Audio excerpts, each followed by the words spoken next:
তিয়াই ৰখা মটৰ টুকি লোৱা হৈছে এনেদৰে আপোনালোকে চাব পাৰে।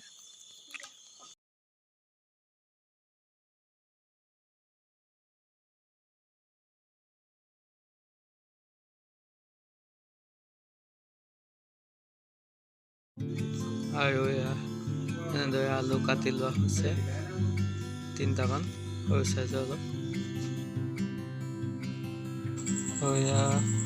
কুকাৰত দি দিয়া হৈছে আলু মটৰ এনেদৰে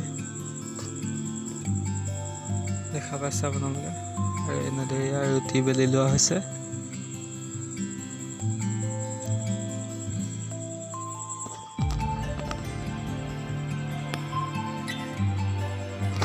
ৰুটি বেলি কৰি পুৰিয়া ৰেডি কৰি লোৱা হৈছে। ঘুগুনি ৰেডি হৈ গ'ল, দেখা পাইছে আপোনালোকে।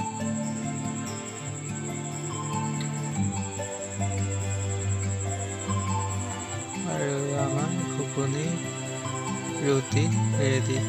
তো আজিৰ ভিডিঅ'টো ইমানে আছিল। যদি ভিডিঅ'টো চাই ভাল পালে লাইক কমেণ্ট আৰু চেনেলটো ছাবস্ক্ৰাইব কৰিবলৈ নাপাহৰিব। ধন্যবাদ।